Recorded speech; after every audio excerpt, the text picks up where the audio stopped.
Located in western Montana is a small hamlet that was once destined to become larger than neighboring Helena, perhaps due to the luck of the Irish, as we shall see next on Ghost Towns and More.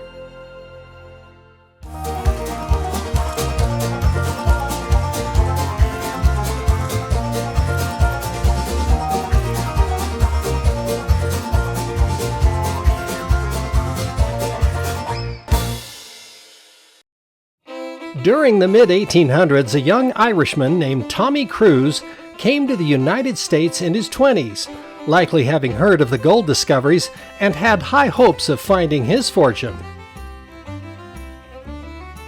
He made his way to San Francisco, and although he was destitute, he prospected his way to the Montana Territory, arriving in Helena in July of 1867. Following rumors of gold strikes in the region, Tommy staked his own claim in 1875 in a location about 25 miles northwest of Helena and named it the Drumleman, a name after his parish in Ireland. Tommy worked in his mine for about 8 years without much success. In debt and barely getting by, he pursued tunneling into the mountain. Then one day, the luck of the Irish rewarded him. Tommy discovered a rich gold vein that netted him over $144,000 almost immediately.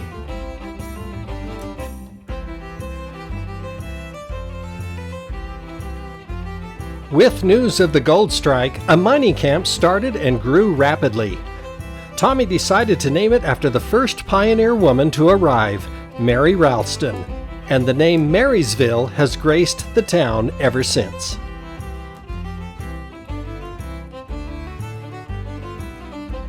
Tommy's rich find attracted the interest of English investors who soon purchased it for over $1 million in cash and stock. His newfound wealth enabled him to live a dramatically different life.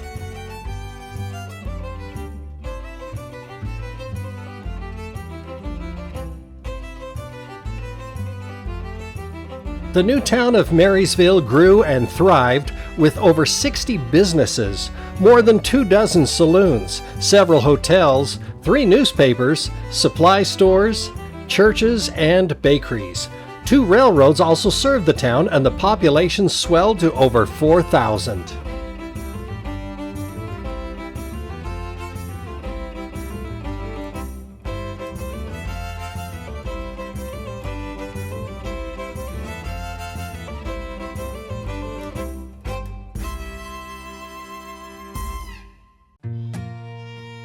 As the prosperity of Marysville continued, some believed that the neighboring soon-to-be capital of Montana, Helena, would be a mere suburb of Marysville.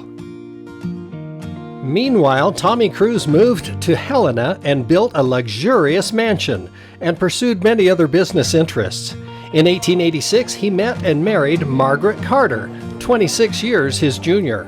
In a wedding made for the history books, they celebrated lavishly on March 2, 1886, wherein Tommy presented his new bride a gift of $1 million.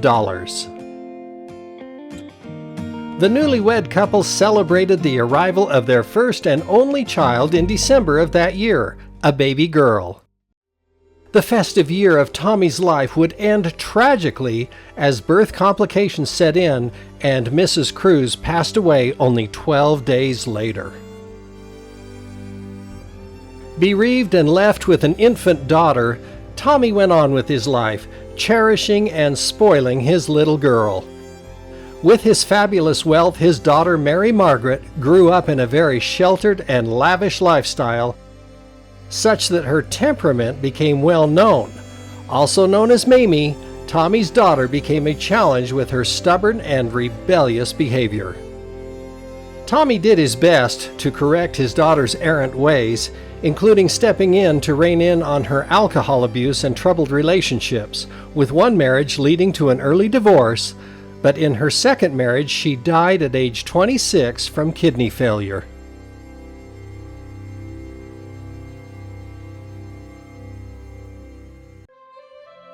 Despite his heartbreaking family circumstances, Tommy was a very generous philanthropist, donating large sums of money for the state capitol building and as a devout Catholic, he also paid for the construction of the beautiful cathedral in Helena. He also started a bank in Helena and prospered in other business ventures. For a man who never learned to read and write, he amassed tremendous wealth and used it for the betterment of his community and state. Tommy must have known his days were coming to an end, and he hired architects to build an opulent mausoleum in the Resurrection Cemetery in Helena. When it was complete, Tommy had the coffins of his wife and daughter disinterred from St. Mary's Catholic Cemetery and moved into the mausoleum in 1913.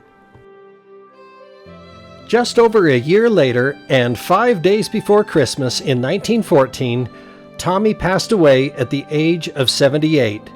His funeral was held on December 26th, the first funeral in the cathedral that he helped build.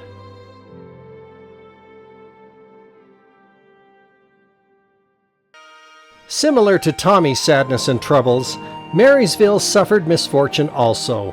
A devastating fire swept through the town in 1910, but many buildings were rebuilt. The mines were beginning to slow down, and eventually the heydays of gold mining came to a close. The railroad pulled up its rails in 1925. Marysville continued to decline, and today is a quiet remnant of its former glory days. Residents have moved forward with efforts and contributions to preserve and protect some of the old buildings, and visitors will find interpretive signs in front of some of them.